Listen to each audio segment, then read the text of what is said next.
He was the company's top performer, having secured millions in deals. He was also the boss's most trusted and capable right-hand man. But at the year-end celebration banquet, the boss handed him only a signed blank piece of paper and let the new intern take his place. Watching the fruits of his hard work vanish before his eyes, he snapped. He deleted all the company's core data, took his client network, and jumped ship to the rival firm. Faced with massive breach of contract penalties from clients, the boss had no choice but to beg him on his knees to return. Back at that year-end project celebration, the boss announced, beaming with pride, "Rewards." The boss slapped down a thick stack of cash. Intern Luke laughed so hard he doubled over. He was practically shouting with excitement, clutching the money and refusing to let go. "Mike, you've worked hard shuttling clients around. This $5,000 is yours."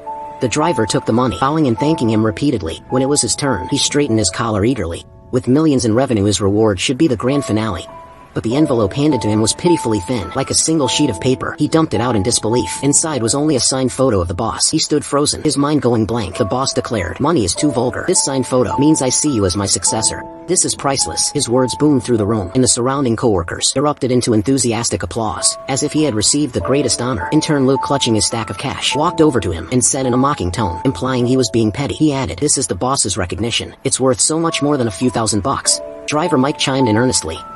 "That's right, the boss sees a bright future for you." His chest tightened like a rock was lodged inside. He looked at the boss, his voice cold. "Mr. Wong, this project brought in 10 million. I did it all by myself, pulling 15 all-nighters to make it happen." He paused, then pushed the photo back across the table. "My reward is less than the guy who pours the tea." As soon as the words left his mouth, the noisy chatter at the table died instantly. The atmosphere turned ice cold. The boss's face darkened. He slammed his glass down hard, wine splashing over the rim. His voice rose sharply. "Without this company's platform, what would you even be? You landed a $10 million deal, but don't forget who signs your paycheck." He clenched the signed photo in his hand, the sharp edge of the paper digging into his palm. The boss pointed at the empty glass in front of intern Luke and spoke to him with a commanding tone. "Go pour some wine for Luke. It's good for your character." He didn't move, standing like a statue. His own protege Daniel, whom he had personally trained, suddenly stood up. Daniel gave Mr. Wong an ingratiating smile, then turned and berated him, his face full of disappointment. Coworkers around them began whispering and pointing fingers at him. Seeing his expression, Mr. Wong slowly leaned back in his chair, his tone dripping with threat. He looked at that greasy signed photo on the table and remembered the last 2 weeks, surviving on instant noodles every night, his stomach in knots from the stress. Something inside him finally snapped. The meal continued in a heavy silence. No one dared speak above a murmur. After several rounds of drinks, as the dishes were nearly all served, Mr. Wong suddenly pointed at him, as if commanding a dog, and said insultingly, "The main table is a bit crowded. Go sit at the table by the kitchen door. Stop blocking the way."